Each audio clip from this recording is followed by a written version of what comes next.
오늘 우리에게 주시는 생명의 말씀은 누가복음 18장 1절에서 8절 말씀입니다. 할렐루야. 우리 권사님 그 팸플루시죠. 아, 오카리나. 맞아. 팸플루스도 뭐 어떤 거죠? 좀 큰 거 맞아. 조금 더 큰 거고 이건 오카리나. 지난번 팸플루 두 분이서 팸플루도 하시고 오카리나도 하시고 또 그다음 또 뭐 하셔요? 참 악기를 연주하는 게 얼마나 좋은지 몰라요. 그냥 우리가 부르는 것도 중요하지만은 또 오카리나로 이렇게 연주를 들으니까 너무 감동이 되네요. 우리 장로님 좋으시겠습니다. 우리 장로님 마음이 울적할 때마다 이거 오카리나를 연주해 주시는 권사님이 계셔가지고 다윗도 이렇게 음악가잖아요. 다윗이 악기를 연주하고 다윗은 수금을 탔죠. 수금을 탈 때에 악한 영들이 떠나갔다고 했습니다. 악한 영들이. 여러분 찬양을 많이 할 때에 찬송이 능력입니다. 우리 가정의 모든 악한 영들이 떠나가게 되어지고 그 찬송 소리 앞에 어둠 영들이 떠나가게 되는 것입니다. 찬양을 많이 하시고 그렇게 또 이렇게 악기로 연주하니 너무 좋아요. 참 오늘 이번 부흥회에 우리 성도님들도 참 시간 참석한다고 수고하시고 감사하지만 일본에서 오신 분이 계셔요. 일본에서 오셔가지고 또 집회 끝나면 또 일본으로 가셔야 돼요. 지난번에도 집회 때 오셨는데 이번에도 오셨는데 우리 손효정 집사님 누님인데 일본에 저 뒤에 계시. 일본 어디죠? 도쿄예요? 예? 나가노? 나가노 그 올림픽 동계올림픽 했던 나가노. 그렇군요. 나가노에서 예? 참 엄마 너무 젊으셔가지고 제가 맞아 지난번에도 엄마인데 너무 젊으셔 난 누나 맞아 엄마 일본에 계시는데 나가노 계시는데 늘 기도하시고 참 일본이 좀 척박하잖아요. 신앙생활하기 참 힘듭니다. 복음은 우리나라보다 먼저 들어갔지만은 꽃을 피우지 못했지요. 근데 일본 복음화율이 그렇게 높지 않습니다. 근데도 참 얼마나 신앙이 좋은지 이번에도 오셔가지고 이제 오늘 처음으로 이제 잠깐 인사를 드렸는데 한 번도 안 빠졌다는 것입니다. 한 번도 첫날 저녁 집회부터 한 번도 안 빠지시고 또 집회 끝나면은 또 이제 일본 나가노로 또 가셔야 되는 것입니다. 얼마나 감사한지. 그래서 목사님 한 번도 안 빠지면서 은혜 받았습니다. 참 감사해요. 고맙고 또 우리 시간 참석하신 우리 모든 권사님들 너무 감사하고 정말 우리 권사님들 사랑합니다. 정말이에요. 너무 고맙습니다. 어느 분이 어느 교회 권사님들이 저를 위해서 기도해 주겠습니까? 아무도 저도 알지도 못하겠지만은 우리 권사님들 그래도 한마디라도 기도해 주시는 권사님, 집사님, 우리 장로님들은 말할 것도 없지요. 또 여러분도 생각하면은 여러분을 위해서 누가 기도해 주겠습니까? 여의도 순복음교회 아니요. 이영훈 목사님이나 유명한 목사님들 여러분을 기도하겠습니까? 여러분 기억도 못해요. 여러분을 위해서 기도하는 분들은 우리 지역 회장님, 목자장님, 샘터장님, 우리 지역 목사님들 여러분을 기억하면서 우리 목사님들 새벽마다 여러분을 기억하면서 기도하고 있어요. 그렇기 때문에 다른 교회에 너무 신경 쓰지 마시고 여러분의 지역 목사님, 여러분을 위해서 기도하는 그 목사님을 귀하게 여기십시오. 누가 여러분을 위해서 그 이름을 기억하고 기도해 주겠습니까? 그렇죠? 우리 서로 귀하게 여기고 서로 감사 주고 서로 보듬어 주고 그렇게 살았으면 좋겠어요. 옆에 분 가면 인사합시다. 예수님 때문에 행복합니다.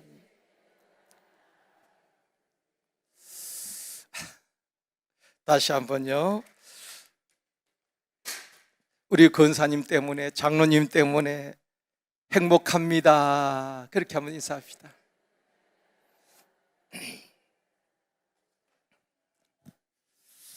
자, 오늘 보시고 이제 잘 읽었어야 됩니다. 자, 같이 한번 읽어보시겠습니다. 같이 국어 공부합니다. 시작. 불, 용감, 미인, 대칭. 무슨 의미일까요? 네? 뭐 적을 필요는 없고요.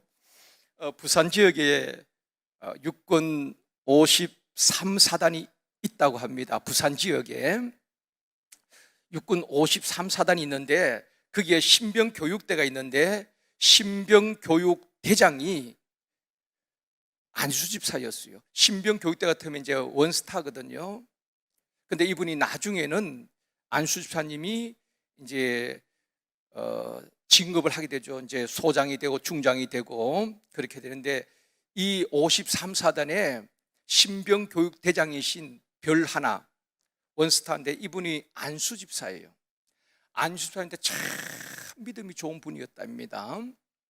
그런데 이분이 그 53사단의 모든 보이는 곳마다 현수막을 걸어 놓았는데 불, 용감, 미인, 대칭 이런 현수막을 걸어 놓은 거예요. 무슨 의미인가 옆에 분 물어봐도 몰라요. 그 사람 저게 뭐야? 이렇게 물어봐도 모릅니다. 제가 설명드릴게요. 자, 첫 번째 이제 B는 비판하지 말라. 이제 군 부대에서 모든 병사들에게 첫 번째 B는 뭐라고요? 비판하지 말라. 두 번째 B는 비난하지 말라. 비난하지 말라. 이제 불은 불평하지 말라. 그리고 불만을 갖지 말라. 그리고 용은 용서하라. 그리고 감은 감사하라. 그리고 사람을 누구든지 만나면은 미소를 잃지 마라. 옆에 분과 한번 살짝 한번 웃어볼까요? 누구를 만나든지 여러분 그렇잖아요. 어떤 분들은 그냥 처음 봐도 싹 같이 웃어주고 하면 얼마나 기분이 좋아요. 편안하잖아요. 근데 우리나라 사람들 굉장히 좀 이렇게 조급하기도 하고 그냥 툭 건드리면 막 인상부터 쓰잖아요. 인상부터. 근데 미국 같은 데는 아마 뭐 미국이나 유럽에 가면 선진국가에서는 엘리베이터를 타도 서로 막 웃어줍니다. 처음 보는 분인데도 그냥 웃어줘요. 왜냐하면 미국 같은 데 다 총을 갖고 있잖아요. 그러니까 웃어준다는 것은 나는 당신에게 나쁜 감정이 없습니다. 그래서 미소를 지어주는 거예요. 우리나라 총이 없어 그런지 그냥 인상부터 쓰는 겁니다. 그러니까 총이 없으니까 막 칼로 막 이렇게 사람을 그게 찌르고 그러잖아요. 미소 짓고. 그래서 사람을 만나면은 인사를 하고 내가 먼저 인사하는 것입니다. 안녕하세요. 그렇게 인사를 하는 것입니다. 대는 뭔가 하면은 대화할 때는 항상 칭찬을 해라. 그래서 이 부대에 완전히 슬로건처럼 모든 곳에 현수막을 걸어놓고 그렇게 이렇게 실천하겠다는 것입니다. 불, 용감, 미인, 대칭. 우리 뭐 목사님들, 우리 장로들 다 군에 가면 뭐 이렇게 외워야 될 게 있잖아요. 그것처럼 신병 교육 때문에 다른 건 몰라도 또 그 53사단 모든 부대에 이것은 다 암기를 해야 되는 것입니다. 우리 한번 해볼까요? 다 같이 시작. 불, 용감, 미인, 대칭. 뭐 암송 안 해도 괜찮습니다만은 이렇게 그 부대에서 서로 비난하지 말고 비판하지 말고 또 불평하지 말고 불만을 갖지 말고 서로 용서하고 감사하고 서로 미소 짓고 만나면 서로 인사하고 그리고 대화할 때는 항상 칭찬하고 그런데 그 부대에서 이렇게 이런 캠페인을 벌인 것입니다. 근데 1년 지난 이후에 부대에 놀라운 변화가 일어났다는 것입니다. 총기 사고가 없고 또 뭐 폭발 사고라든지 폭력이 없는 그런 부대가 되었다는 것입니다. 이렇게 비판하지 아니하고 또 비난하지 아니하고 불평하지 아니하고 불만 갖지 아니하고, 여러분 우리도 이렇게 좀 교회 안에서도 이런 좀 실천을 했으면 좋겠다 생각이 되어집니다. 여러분 말라기 시대에 보면은 이거 다 보면은 말과 관계된 것이죠, 그죠? 언어와 관계된 것입니다. 오늘 새벽에도 말씀을 드렸습니다. 말라기 시대에는 그들이 뭘로 하나님을 대적합니까? 완악한 말로 하나님을 대적하는 거예요. 그들이 뭐라고 말합니까? 하나님을 섬겨도 헛되도다. 얼마나 하나님을 모독하는 말입니까? 그들이 제사를 안 드린 게 아니에요. 저는 어디 갔습니까? 화면을 저를 잡아주셔야 되는데. 카메라. 예. 왜냐하면 이렇게 온라인으로 보고 계신 분이 있기 때문에 저를 잘 잡아주셔야 됩니다.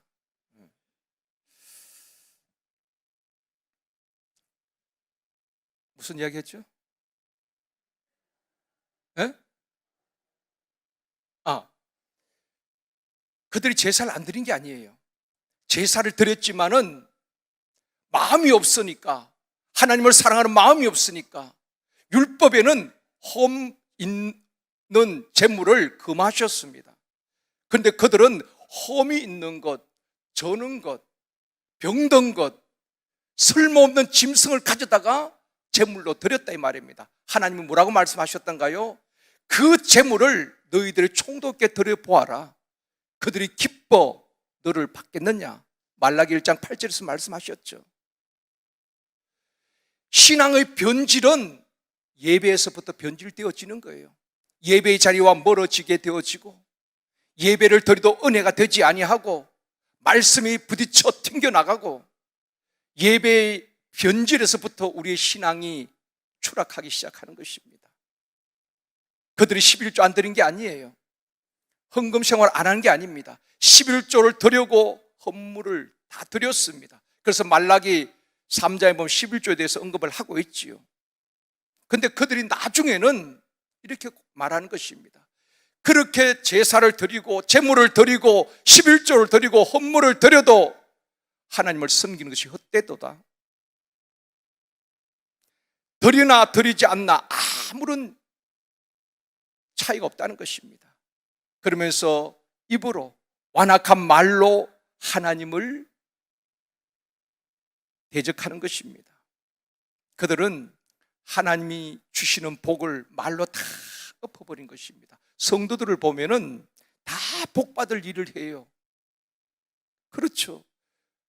주일마다 와서 예배 잘 드리고 부흥회 때도 이렇게 와서 그 바쁜 중에 이웃 손을 놓고 이 자리에 참석하는 것 얼마나 귀한 일입니까? 복받을 일이지요. 다 복받을 일을 하고 말로 다 엎어버리는 것입니다. 말로 다 복을 차버리는 거예요.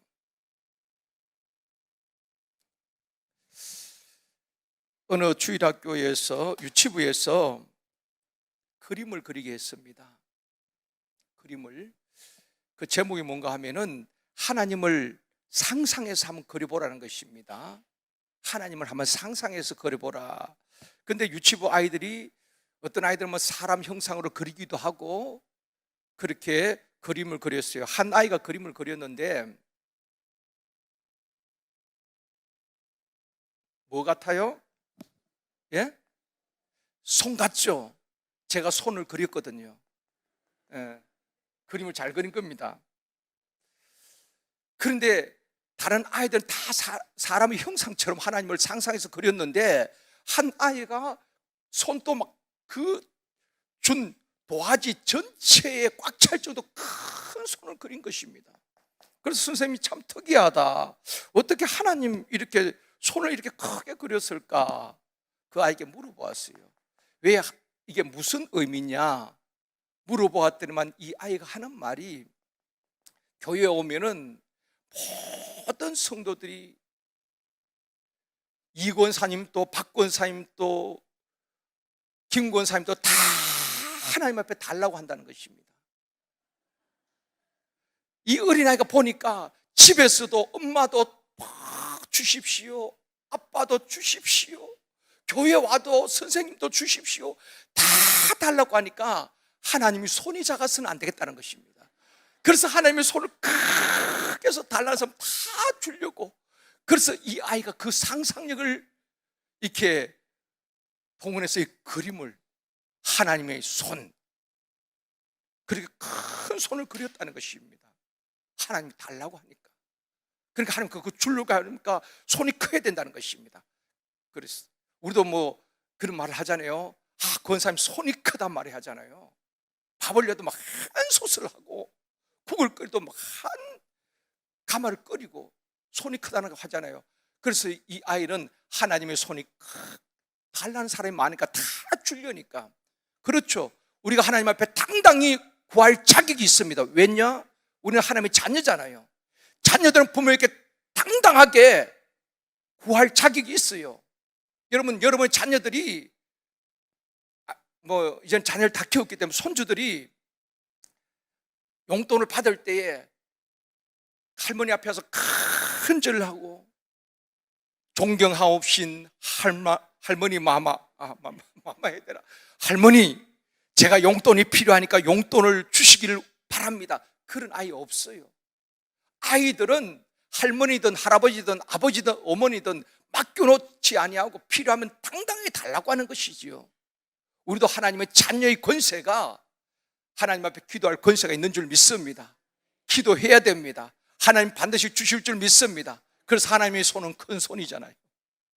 그런데 문제는 우리가 기도하고도 말로 다 그 복을 엎어버리는 거예요. 너희가 완악한 말로 나를 대적하는도다. 그러니까 받아야 될 복을 받지 못하고 그렇게 새벽마다 아침마다 저녁에 기도하고 응답이 없는 것입니다. 입의 열매로 그들이 먹게 되는 것이에요. 이번 집회 때 한 가지라도 결단했으면 좋겠습니다. 뭐 많은 것을 듣고 적용하는 것도 중요하지만은 말부터 우리가 조심했으면 좋겠습니다. 절대로 나는 말로 복을 틀어버리지 않겠다. 여러분, 유대인들은 아이들이 유치원에 가면은 부모들이 첫 마디가, 첫 번째 가르침이 뭔가 하면은 험담하지 말라. 전에 조선일보 큰 기사가 났어요. 그래서 제가 스크랩을 해서 오늘 띄웠는데, 유대인 부모 자녀 유치원 보낼 때 첫 마디는 뭐라고요? 험담하지 말라. 아이들을 유치원에 보내면서 부모들이 다른 말 한 거 아닙니다. 차 조심해, 가서 주는 거 잘 먹어, 선생님 말씀 잘 들어, 아니에요. 험담하지 말아라. 그러면서 그들이 가르친 게 뭔지 압니까? 우리 유대인들은 한 형제 자매야. 이게 유대인의 정신이에요. 유대인들은 어린 아이를 유치원에 보내면서, 학교 보내면서 친구들 간에 험담하지 말아라. 우리는 다 한 형제니라. 이걸 철저하게 가르치는 것입니다. 자기 동족에게 촛불을 겨누게 하지 않습니다. 그러니까 유대인들이 전 세계를 장악하고 있지요. 정치, 경제, 문화, 예술, 유명한, 우리가 알고 있는 유명 인사들 보면은 거의 유대인 피가 흐르고 있어요. 그러니까 좀 배타적이긴 하지만 절대로 동족 간에는 험담하지 않는다는 것입니다. 그런데 우리는 어떻습니까? 교회 안에서 예수 피로 맺어진 한 형제요 자매요 그렇게 말하면서도, 카메라 저를 따라오십시오. 그렇게 하면서도 내 마음이 맞지 아니하면은 험담하기도 하고 얼마나 그런 일들이 많이 있습니까?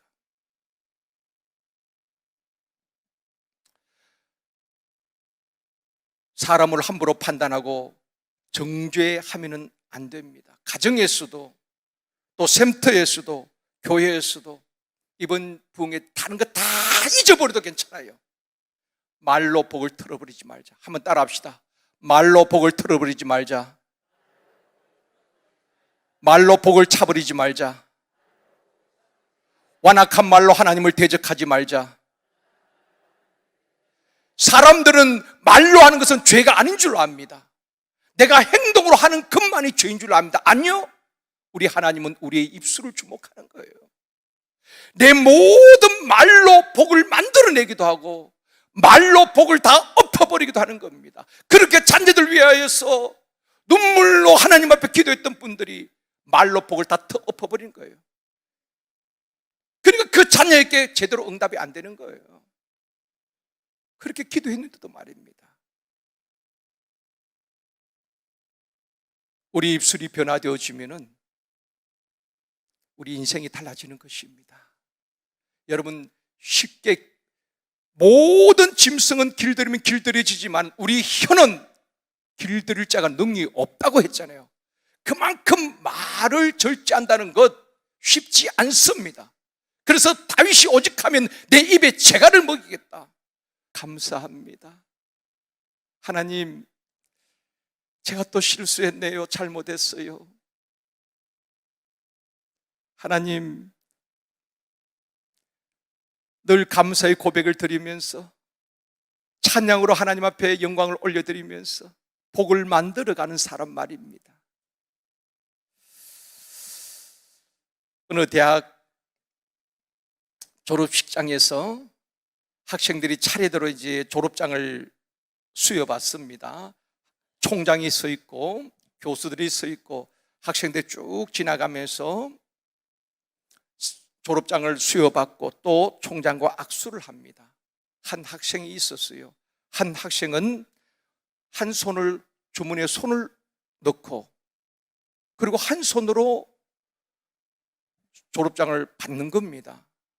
한 손을 주머니에 넣은 채 한 손으로 졸업장을 받았어요.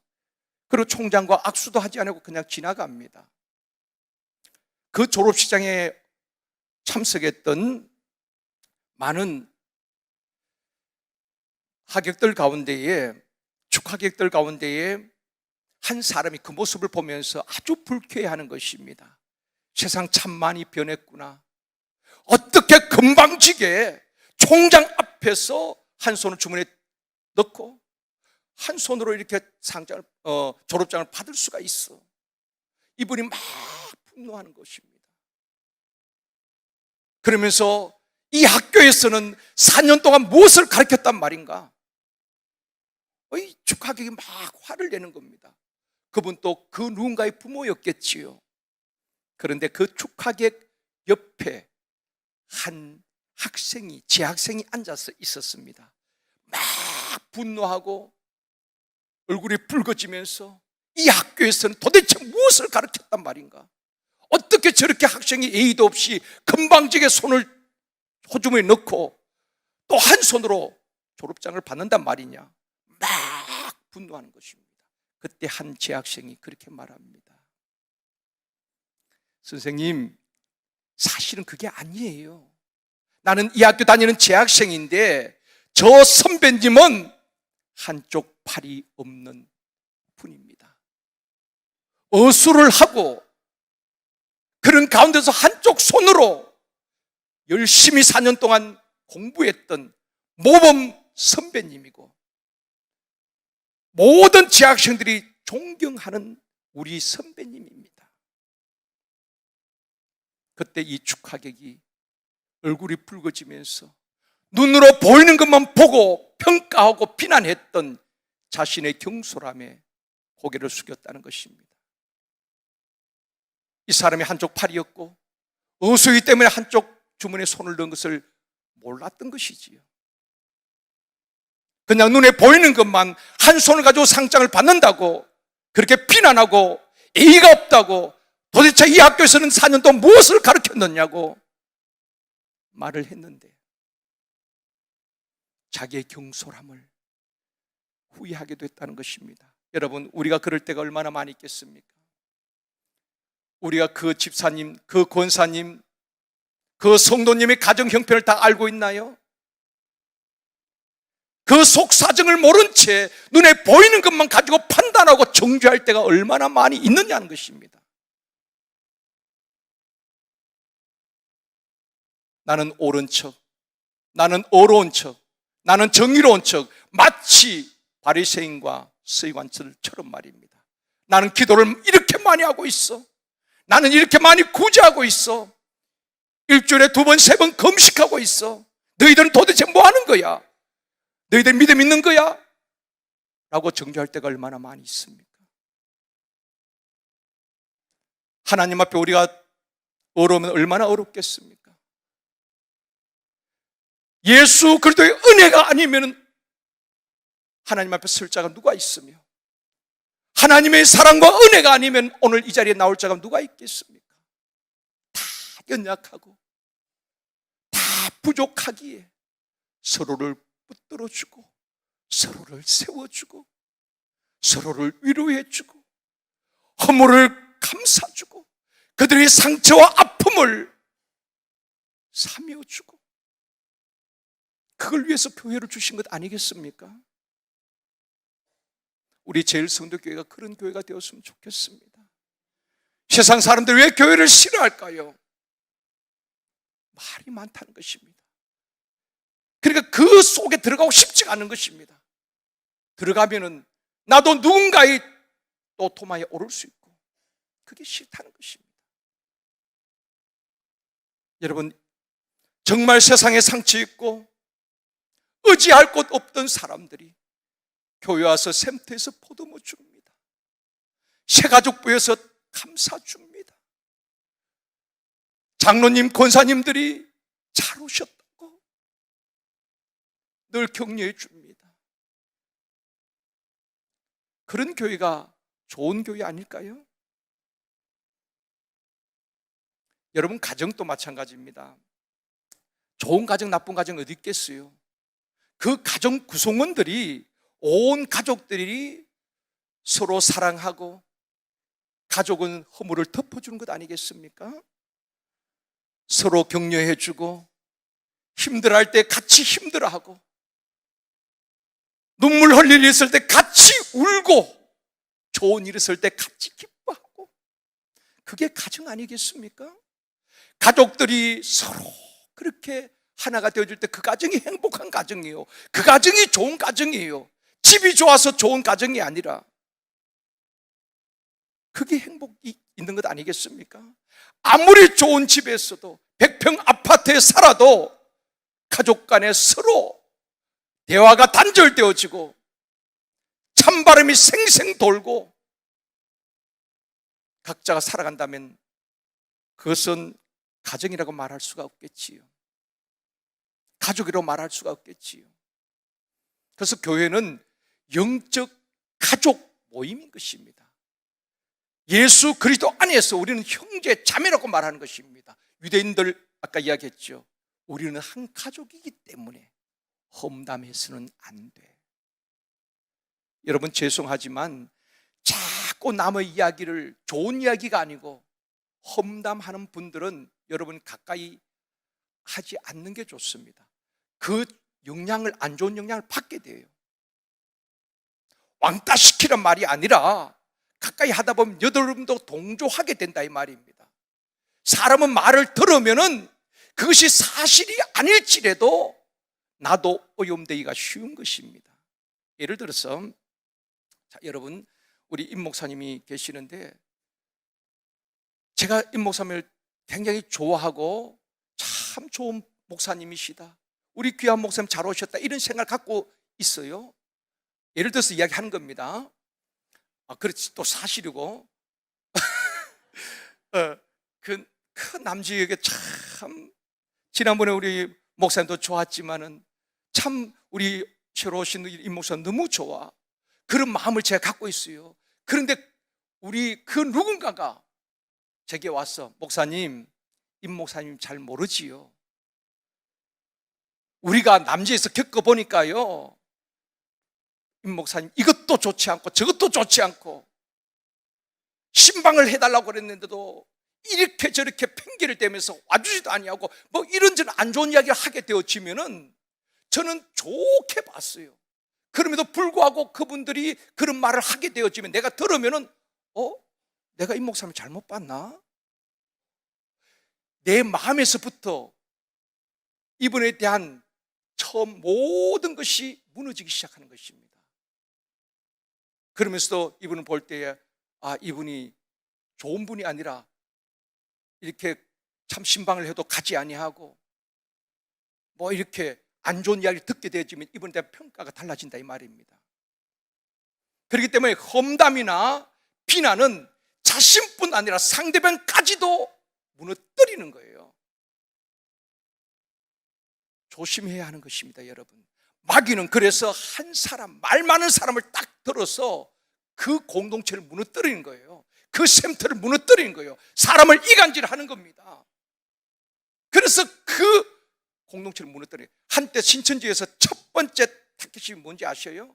교회 안에 그 침투 전도를 교회 안에 신천지 사람들 심어요. 그들이 막 1년, 2년 열심히 합니다. 샘터장도 되고 목자장도 되고 심지어 지역회장도 되고 신학교 가서 전도사도 되기도 합니다. 그런데 그들이 첫 번째 포섭 대상이 누군지 압니까? 딱 들어가서 그 교회에서 제일 말 많은 사람을 포섭 1순위로 꼽았다는 것입니다. 말 많은 사람. 그 말은 전파력이 강하기 때문에 그런 것입니다. 전파력이. 여러분, 우리가 말로 복을 만들어가는 우리 모두가 되어지기를 원합니다. 이번에 다시 한번 결단하고 지금까지 어떻게 살아오셨든지 상관없어요. 하나님, 이제부터 내가 말로 하나님을 대적하지 않겠습니다. 완악한 말로 하나님을 대적하지 아니하겠습니다. 험담이나 비난이나 비평이나 불평과 불만은 하지 않겠습니다. 입술로 복을 만들어 가겠습니다.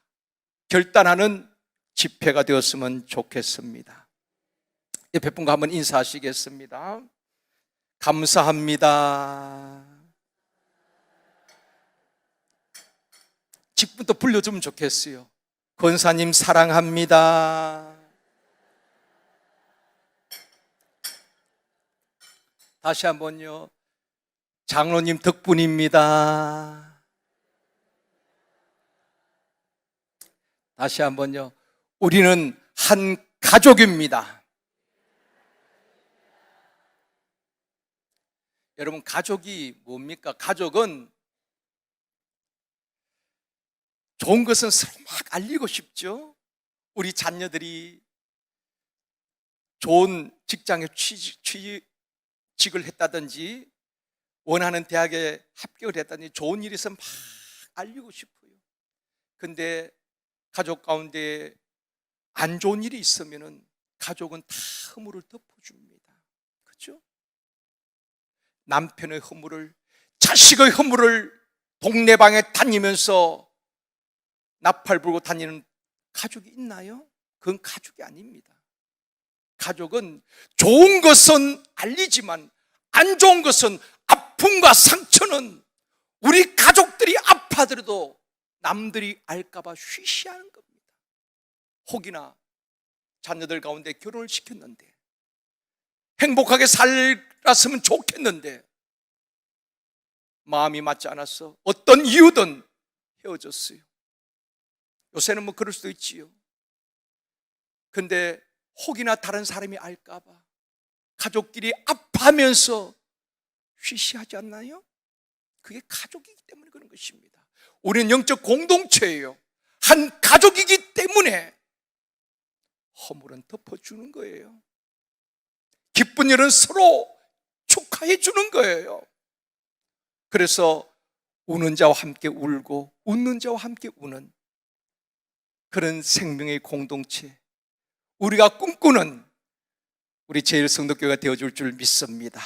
오늘 본문에서 예수님은 불의한 재판관과 한 과부에 대한 이야기를 비유로 말씀하시면서 8절에 이렇게 말씀합니다. 같이 읽습니다. 내가 너희에게 이르노니 속히 그 원한을 풀어주시리라.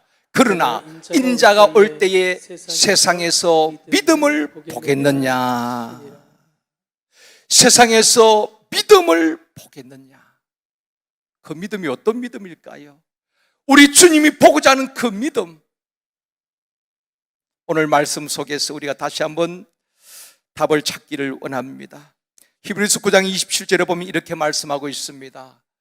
잘 아는 말씀 같이 읽습니다. 한 번 죽는 것은 사람에게 정해진 것이요 그 후에는 심판이 있으리니. 한 번 죽는 것은 사람에게 정해진 것이다.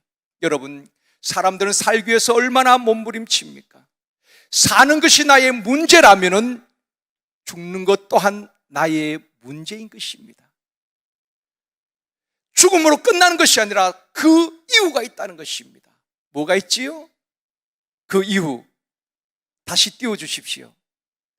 그 후에는 뭐가 있어요? 심판이 있으리니. 우리가 이것을 확실히 믿어야 되는 것입니다.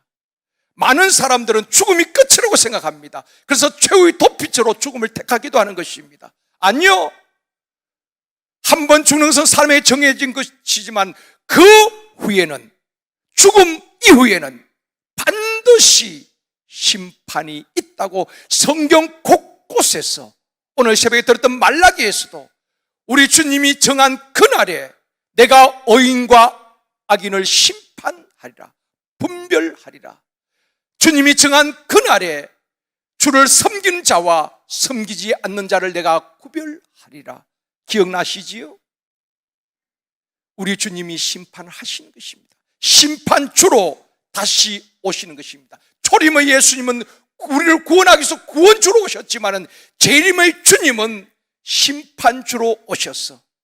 주님이 정한 그날에 우리에게는 승리의 날이요, 믿지 않았던 악인들에게는 지옥으로 떨어지는 그날이란 말입니다.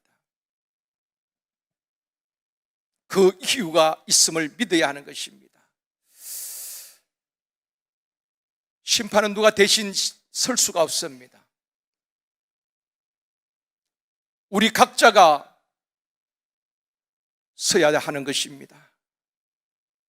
부모가 믿음 좋다고, 남편이 믿음 좋다고, 아내가 믿음 좋다고 그 믿음으로 구원받는 것 아니지요. 내 믿음은 내가 지켜야 하는 것입니다. 따라합시다. 내 믿음은 내가 지켜야 한다. 그렇습니다. 부모가 아무리 믿음이 좋아도, 아내가 아무리 믿음이 좋아도 그 믿음으로 구원받는 것 아닙니다. 믿음은 각자의 것이에요. 그러므로 내 믿음 내가 지켜야 되는 것입니다. 끝까지 주님 앞에 서는 그날까지 믿음을 잘 지켜내는 저와 여러분이 되어지기를 원합니다. 할렐루야 교회의 원로 목사님이신 김상복 목사님이 계시는데 아마 많이 아실 거예요. 이분은 또 많은 책들도 쓰시죠. 또 신학자이면서 또 목회도 훌륭하게 하셨고요. 이분이 쓴 책에 그런 이제 목회하면서 겪었던 일들을 책에다가 이렇게 간증처럼 이렇게 쓰셨는데, 이런 글을 제가 전에 보았습니다. 이 목사님이 목회하실 때에 이런 일이 있었답니다. 그 교회 권사님, 아주 연세 드신 90 가까운 권사님 계셨는데 이분이 얼마나 신앙생활을 아름답게 잘 하셨는지 성경을 수십 독을 하신 것입니다. 그리고 필사를 몇 번을 하셨대요. 한 번 필사하기 어렵잖아요. 근데 몇 번을 필사하신 분이래요. 그리고 새벽마다 항상 그 자리에 새벽에도 빠지지 않는 그런 분이셨대요. 정말 목사님이 참 아끼고 사랑했던 그런 권사님이신데, 기도의 동력자였는데 그 권사님이 이제 연세가 드셔서 병원에 이제 입원을 하셨대요. 목사님이 신방을 가셨는데, 그래서 목사이기 때문에 이제 권사님께 그렇게 다시 한번 구원에 대해 확신 질문을 한 것입니다. 권사님, 빨리 잘 완쾌가 되셔야 되겠지요. 저도 그렇게 기도하겠습니다. 권사님, 그럴 리가 없겠지만은 제가 한 가지 여쭤볼게요. 권사님께서 만약에 그럴 리가 없겠지만은 만약에 오늘 밤에라도 돌아가신다면은 천국 갈 확신이 있습니까? 물은 거예요. 목사님 어떤 대답을 기대했겠습니까? 목사님, 다른 것은 몰라도 내가 예수 그리스도로 말미암아 구원받았기에 오늘 죽는다 할지라도 나는 천국 갈 확신이 있습니다. 그렇게 대답을 했으면 얼마나 좋겠습니까? 그런데 이 목사님의 기대와는 달리 이 권사님께서 빙그레 미소를 지으면서 그렇게 대답을 했다고 합니다. 목사님, 그것을 어떻게 알 수 있겠어요? 죽어봐야 알지요. 어쩌면 그 권사님의 솔직한 대답일 수도 있고요, 어쩌면 겸손해서 그렇게 말했을 수도 있겠지만은, 사랑하는 권사님들, 집사님들, 다른 것은 우리가 다 겸손하지만은 구원에 대해서만은 확신이 있어야 하는 것입니다. 어정쩡하게 죽어봐야 알겠지, 죽고 눈을 떠봐야 알겠지, 때는 늦으리입니다. 그래서 날마다 우리가 영적 점검을 하듯이 구원을 점검해야 하는 것입니다. 막연하게 여러분 신앙생활을 하면 안 됩니다. 나는 정말 구원받은 사람인가? 내 안에 그리스도의 영이 있는가? 점검을 해야 하는 것입니다. 그렇지 아니하면은 우리는 모래 위에 집을 짓는 자와 같습니다. 한순간에 와르르 무너지게 된다 이 말입니다. 구원의 확신 위에, 하나님의 말씀의 반석 위에 우리의 주초를 세우고 집을 세워야 하는 것입니다. 그럴 때 시험이 와도 바람이 불어도 창수가 나도 무너지지 아니하는 견고한 신앙인이 되어줄 줄 믿습니다. 우리 성도들 가운데 한 분도 무너지지 아니하고 주님 앞에 섰을 때 부끄럽지 아니하고 주님 앞에 두려움으로 서는 것이 아니라 받을 상을 바라보면서 기대감으로 우리가 그토록 사모했던 내 사모하는 주님, 그 주님을 배울 수 있기를 주님의 이름으로 축원합니다. 주님께서 내가 참 믿음을 보겠느냐, 히브리서 11장 6절에도 말씀하고 있습니다. 같이 읽을게요. 믿음이 없이는 하나님을 기쁘시게 하지 못하나니 하나님께 나아가는 자는 반드시 그가 계신 것과 또한 그가 자기를 찾는 자들에게 상 주시는 이심을 믿어야 할지니라. 우리가 뭘 믿어야 합니까? 그가 계신 것, 하나님의 실존을 믿고 하나님이 아니 계신 것처럼 신앙생활을 해서는 안 되는 것입니다. 어제 저녁에 말씀을 드렸죠. 루터는 하나님의 속성을 두 가지로 표현했습니다. 하나는 계시하시는 하나님, 하나는 숨어 계시는 하나님. 하나님은 안 보이는 것 같고 숨어 계시는 것 같지만은 여전히 보이지 않지만은 우리에게 에베네셀의 하나님이 되시고 여호와 이레의 하나님이 되시고 우리와 함께 하시는 임마누엘 하나님이신 줄 믿습니다. 그가 계신 것을 믿어야 되고 또 그를 자기를 찾는 자들께 상 주시는 이심을 믿어야 할지니라. 그 믿음이 하나님을 기쁘시게 한다. 믿음이 없이는 하나님을 기쁘시게 하지 못한다. 그러면 하나님을 기쁘시게 하는 그 믿음이 어떤 믿음이냐는 것입니다. 어제 제가 이걸 말씀을 드렸죠. 첫 번째는 예수들 나의 문 밖에 이런 사람, 구원받지 못한 사람, 자연인이라고 말합니다. 육의 사람이라, 육에 속한 사람입니다. 여전히 내 인생의 주인이 나지요. 그런데 이 사람은 예수를 마음에 영접했지만 여전히 내 인생의 주인은 납니다. 그리고 예수님을 옆자리나 뒷자리에 모시고 자기가 그냥 자기 인생 자기가 살아가는 것입니다. 자기가 결정하고 필요할 때 주님 불러보고, 그런가 하면은 세 번째는 나와 예수 그리스도.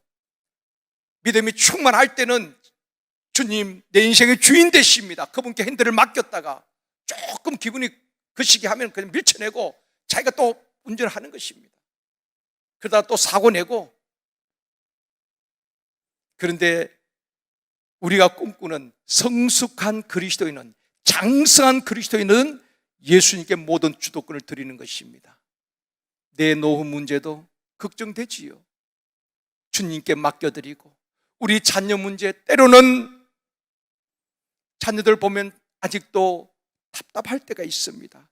주님 손에 올려드리고, 모든 내 인생의 주인 되심을 그분께 맡겨드리고 인정하고 나는 그분과 함께 그냥 이 인생 여정을 살아가는 것입니다. 그때 우리 주님은 우리를 핸들을 잡으시고 우리를 어긋난 길로 인도하시는 것이 아니라 가장 좋은 길로, 생명의 길로, 구원의 길로, 복된 길로 우리를 인도해 가실 줄 믿습니다. 왜냐하면 그분이 드라이버거든요. 그분이 운전의 핸들을 잡고 계시거든요. 나는 그분께 모든 것을 맡겨드렸거든요. 그래서 너희 염려를 주께 맡기라. 그리하면 그가 너를 돌보시리니. 이게 성숙한 그리스도인이에요. 자, 한번 여쭤볼게요. 어제는 자신에게 대답을 하라 그러는데 아마 이거는 거의 없을 것 같고요. 솔직히 그냥 너무 크게 안 들어도 괜찮아서 저만 볼 수 있도록 이렇게 들으셔도 됩니다. 나는 2번 같다. 신앙연수와 상관없습니다. 나는 2번 같다. 나는 주님을 영접하고 구원받았지만은 여전히 내가 주인인 것 같다. 2번인 같다 하시는 분들 그냥 한번 손 들어 보십시오. 자, 오케이. 그 다음에 나는 3번 같다. 때로는 은혜가 충만할 때 주님께 드렸다가 또 내가 하기도 하고 3번 같다 하는 분. 이분들이 솔직해요. 정말 우리 성신자매하고 우리 성신자매 참 감사해요. 나 반주한 줄도 몰랐는데 아이고 고마워요. 이분들이 등록 안 하고 2년 동안 탐색전을 펼쳤어요. 탐색전을. 그래가지고 2년 만에 이제 원래 등록하시고 또 이제 여기 계시다 또 난곡으로 이사를 갔는데 참 금요기도에도 부부가 얼마나 열심히 하는지 제게 큰 기쁨이 되어줘요. 금요일 이 두 부부가 없으면 허전해요. 지난번에 이제 성신자매가 아파가지고 못 나가 신랑 혼자 왔는데 그래서 내가 찾았잖아요. 얼마나 목사에게 힘이 되는지 몰라요. 부부가 항상 예배 때 앞자리에 앉아가지고 눈빛을 보면 알거든요. 사모하는 그 눈빛. 그래서 2년 동안 왜 탐색전을 벌였냐 그때만 그래도 이제 말씀을 들으면서 그래서 작년에 그 광야 시리즈 다 듣고 너무 은혜를 받았습니다. 그래서 교회를 떠날 수 없고 이제 다 등록을 하고 이사 갔지만은 열심히 잘 나오고 있어요. 오늘 또 반주했는데 너무 고마워요. 그래서 3번인데 이제 앞으로 4번을 갈 겁니다. 자, 그 다음 4번. 나는 내 인생의 주인은 예수 그리스도입니다 하는 분 손 드십시오. 와, 이분들 박수 보내드려야 됩니다.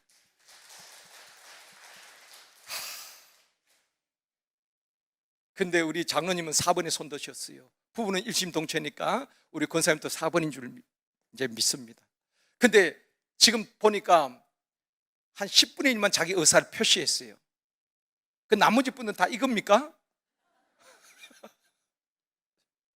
아마 제가 볼 때는 우리 권사님들 대부분 3번 아니면 이제 4번을 향해서 가고 있는 분들인 것 같아요. 그죠? 대부분 그럴 겁니다. 3번에서 이제 4번으로 이걸 이제 성화라 그러는 거예요. 성화. 칭의는 구원의 과거적 개념이라 그랬죠. 칭의는 차이가 없어요. 그렇지만은 성화는 끊임없이 이 단계에서 이 단계로 3번에서 4번으로 그리스도의 장성한 분량에 이르도록 성장하기 위해서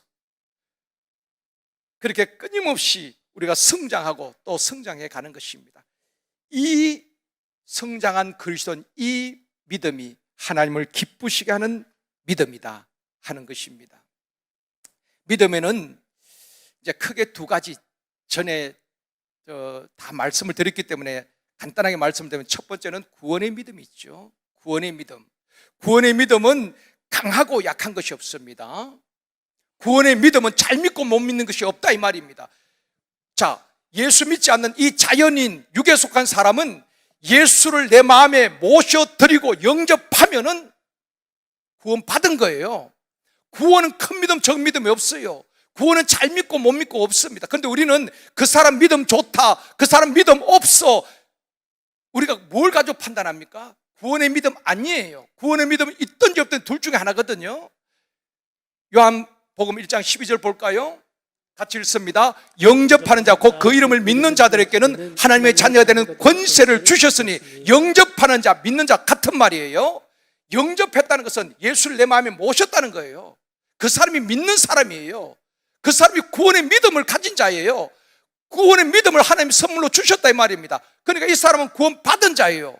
구원 받았지만은 물컵비유 말씀을 드렸죠. 물이 10%밖에 안 되니까 하나님의 말씀의 영향보다는 세상 영향을 많이 받을 뿐이지 구원을 못 받은 게 아닙니다.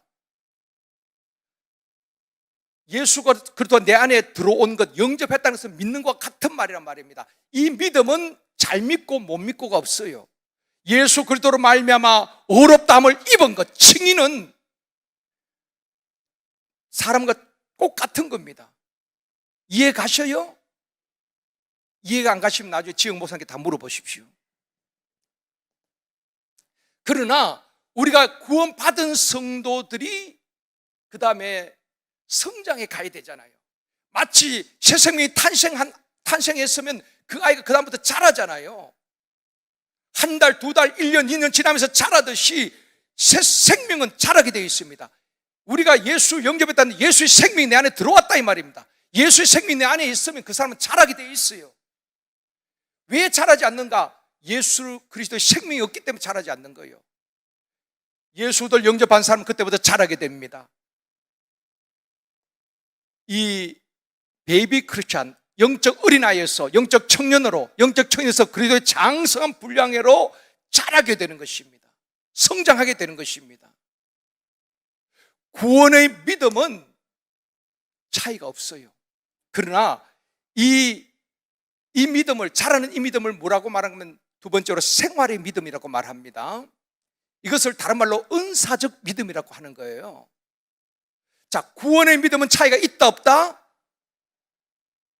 자, 대답을 자꾸 하십시오. 그냥 막 헷갈리면 안 됩니다. 내가 예수를 영접하고 구원받는 그 구원의 믿음은 차이가 있다 없다? 없어요. 믿든지 안 믿든 둘 중에 하나입니다. 믿는 자는 이미 구원을 받았고, 믿지 않는 자는 교회 30년, 50년 다녀도 아직 예수를 영접하지 않는 사람은, 그 사람은 믿는 자가 아닙니다. 구원 못 받은 거예요. 그러나 예수를 영접한 사람은 다 구원 받은 겁니다. 구원의 믿음은 크고 작은 게 없어요. 있든지 없든지 둘 중에 하나입니다. 그러나 생활의 믿음은, 은사적인 믿음은 다 다르지요. 성화는 다 다르단 말했죠. 오래 믿었다고 믿음 좋은 것은 아니고, 믿은 지 얼마 되지 않아도 정말 이 분량이 이만큼 찬 사람도 있습니다. 말씀에 순종하고 그렇게 살아가는, 말씀의 영향을 받는 사람이 있고, 오래 믿어도 여전히 세상 가치관 가지고 살아가는 사람도 있다 이 말입니다. 그래서 이 생활의 믿음, 은사적인 믿음은 계속 성장하고 성장해야 되는 것입니다. 미끄럼 자꾸 타면 안 되는 것입니다. 좀 올라갔다 또 한 미끄럼 쭉 타서 또 바닥에 가고 시험 들고, 또 올라갔다 또 다시. 이제는 우리가 날마다 저 높은 곳을 향하여 믿음의 정상을 향해서 올라가고 올라갈 수 있기를 원합니다. 그래서 찬송가에도 보면 내려가는 찬송 없어요. 올라가야 되는 것입니다. 그런데 문제는 어느 수준까지 딱 자라고 난데 그 다음부터 믿음 성장이 안 되는 것입니다. 믿음이 성장이 안 돼요. 마치 중학생 때 그 키를 지금까지 유지하듯이 그 다음부터 키가 자라지 않듯이 어느 순간부터 믿음이 더 이상 자라지 않습니다. 그래서 새 가족들이 믿음이 성장 속도가 빨라요. 아이들은 그냥 쑥쑥 크잖아요. 그냥 한 달 지나고 나면 또 크고 쑥쑥 크는데 어른들은 항상 그 유지하고 있잖아요. 그죠? 그 다음부터 이제 나이가 들면 키가 줄어든다 그러잖아요. 우리는 반대로 가야 됩니다. 이제부터는 믿음이 내가 그리스도의 장성 분량에 이르도록 더 달려가리라. 끝까지 달려가는 것입니다. 만족하면 안 되는 것입니다. 나는 믿음 있겠거니 착각하면 안 돼요. 끊임없이 말씀과 성령의 능력으로 기도로 우리의 믿음을 자꾸 강건하게 하고, 그래서 그 사람은 후패하지만 우리 육신은 자꾸 늙어가고 쇠하여지고 연세가 들면 여기저기 아픈 데가 많이 있어요. 나이가 들면 늘어난 것이 병과 약봉지 늘어나잖아요. 그런데 우리의 속 사람은 어떻게 돼요? 날마다 새롭고 날마다 강건해져야 되는 것입니다. 그래서 영으로 육을 이겨내는 것입니다. 몸이 아프지 않는 게 아니에요. 연세 들면 다리도 아프고 다 여기저기 쑤시고 아파요. 안 아픈 분들이 있어요. 지금 연세가 70이 됐는데도 80이 됐는데 나는 아픈데 하나도 없다. 그분이 비정상이에요. 연구 대상입니다. 연세가 들면은 다 한두 가지 약도 드셔야 되고 몸에 고장이 나기 시작합니다. 그렇죠? 그런데 우리의 속 사람은 날마다 강건해져야 되는 것입니다. 저 높은 곳을 향해 날마다 올라가야 되는 것입니다. 믿음의 정상을 향해서 말입니다. 그게 신앙 생활이에요. 그 믿음이 하나님을 기쁘시게 하는 믿음이라. 내 믿음에 안주하면 안 됩니다. 그것이 여러분의 시글락인 것입니다. 나는 믿음이 있겠거니 그것이 안주하고 더 이상 성장을 거부하는 것입니다. 말씀 듣는 것을 거부하고, 그렇기 때문에 여러분 늘 사모하는 마음으로 어린 아이가 젖을 사모하듯이, 어린아이 때 우유를 물려놓으면 쭉쭉쭉쭉 빨아들이듯이 주일날도 수요일날도 언제든지 새벽에도 하나님의 말씀이 선포될 때 그 말씀을 쭉쭉쭉쭉 빨아들이면서 내 믿음이 속 사람이 강건해져야 되는 것입니다. 그 믿음을 볼 때 우리 하나님이 기뻐하시고 영광을 받으시는 것입니다. 그 믿음이 하나님을 기쁘시게 한다. 믿음이 없이는 하나님을 기쁘시게 하지 못한다고 말씀하고 있는 것입니다. 그러면 어떻게 해야 믿음이 자라는가? 5분 내로 끝내겠습니다. 로마서 10장 17절입니다. 같이 읽습니다. 로마서 10장 17절. 안 들었나요? 그러면 같이 읽어봅시다. 찾으시고, 떴네요. 그러므로 믿음은 들음에서 나며 들음은 그리스도의 말씀으로 자, 말미암아. 믿음은 어디에서 나요? 들음에서 난다 그랬어요. 들음은 뭘 들어야 돼요? 사람의 말, 그리스도의 말씀. 믿음이 어디서 나느냐? 들음에서 나는 거예요. 그래서 여러분의 말씀을 자꾸 들어야 되는 것입니다. 말씀을 들을 때에 듣고 잊어버려 안 잊어버려요? 잊어버리죠. 그런데 말씀을 듣는 가운데 그 말씀이 나의 영을 터치하는 것입니다. 그 말씀이 나를 영적 강건하게 하는 거예요. 그 말씀이 우리를 치료하는 것입니다. 그래서 말씀을 듣는 것, 말씀을 읽고 듣고 그 가운데 행하는 자가 복이 있다고 요한계시록 1장 3절에서 말씀하고 있잖아요. 말씀을 듣기를 즐거워해야 되는 것입니다. 여호와의 말씀을 주야로 묵상하는 자가 복이 있다고 말하고 있지 않습니까? 말씀을 듣는데 어떻게 들어야 됩니까? 겸손한 마음으로 내게 주신 말씀으로 들어야 하는 것입니다. 말씀을 들을 때에 우리의 믿음이 자라게 되는 것입니다. 여러분, 무엇 때문에 성도들이 시험 듭니까? 무엇 때문에 상처를 받습니까? 무엇 때문에 낙심합니까? 대부분 사람의 말 때문에 그런 거예요. 말 때문에. 여러분 신앙생활 한번 돌아보십시오. 대부분 성도들이 말 때문에 시험 들고, 말 때문에 상처받고, 말 때문에 낙심하고, 제가 서론에서 말을 이야기했습니다. 말 때문에 우리가 시험 들 때 얼마나 많은지 모릅니다. 우리의 믿음을 자라게 하는 것은 사람의 말이 아니라 그리스도의 말씀, 그 말씀이 2단계에서 3단계로, 3단계에서 그리스도의 장성한 분량으로 말씀을 먹고 우리의 믿음이 자라는 거예요. 그래서 사람의 말은 진리가 아닙니다. 사람의 말은 그냥 참고만 하십시오. 오늘부터 우리 제일선덕교회에서는 부정적인 말, 특히 남을 험담하는 말은 절대로 입 밖에도 내지 맙시다. 그렇게 하시겠다는 분 우리 오른손 한번 듭시다. 손 안 든 분 이름 적으십시오. 손 들고 계십시오. 안 든 분들 지금 이름 적어야 되니까. 다 들었네요. 내리십시오.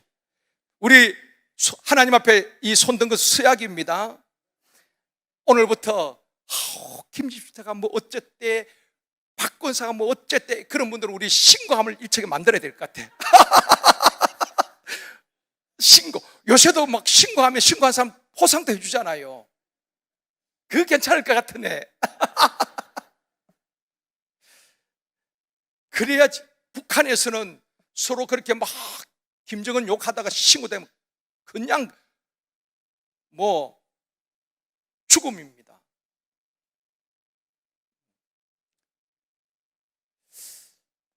여러분, 지옥 방송국 6대 기자를 아십니까? 처음 들어보셨죠? 지옥 방송국의 6대 기자, 첫 번째는 취재 기자가 있답니다. 취재 기자. 무슨 기자? 취재 기자.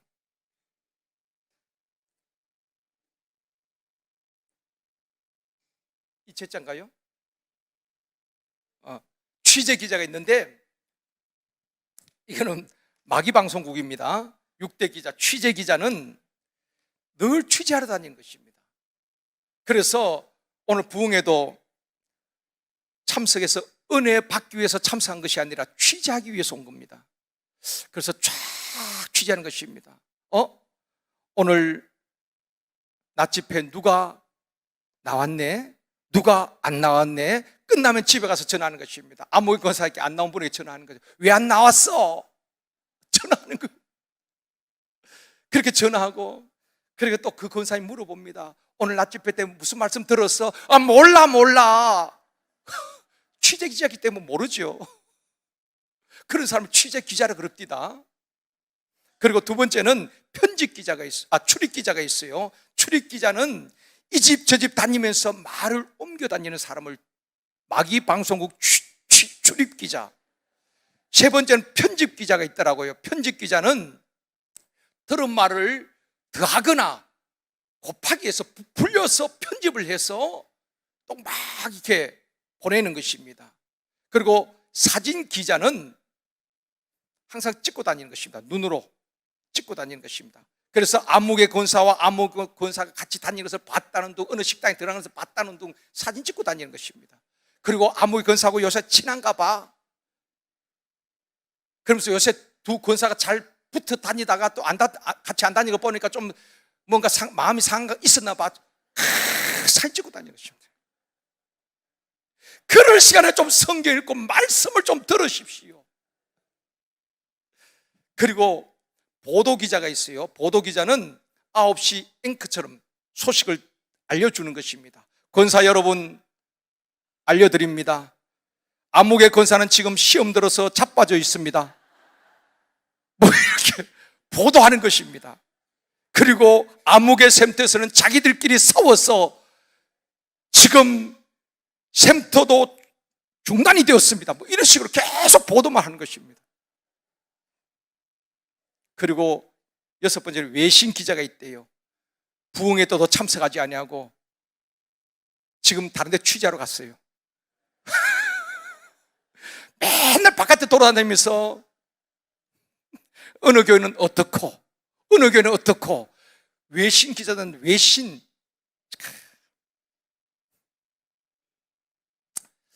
우스갯소리지만은 사랑하는 성도 여러분, 우리 모두 말로, 완악한 말로 하나님을 대적하지 않기를 원합니다.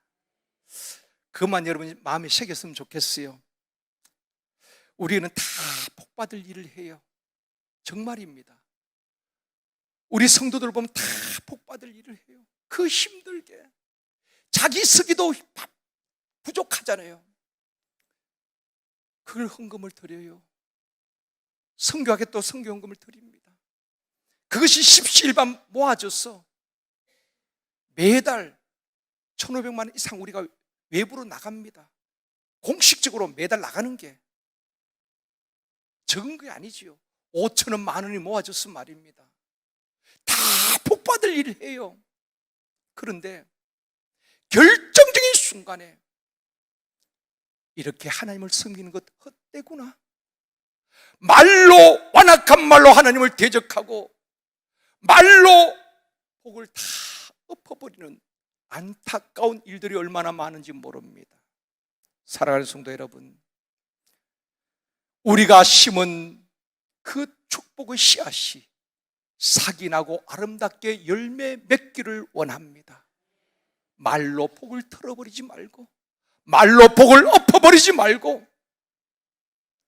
남을 험담하거나 비난하지 아니하고 정말 다윗과 같이 내 입에 재갈을 먹이는 마음으로 항상 덕을 세우는 말을 하고 선한 말을 하고 듣는 자들에게 은혜를 끼치게 말라며 나도 영적으로 그리스도의 장성한 분량에 이르도록 성장하고 내 주변의 많은 사람들 나와 함께 영적으로 성장하여서 그 성장한 그 믿음으로 하나님을 기쁘시게 하고 오늘 말씀처럼 내가 다시 올 때에 믿음을 보겠느냐?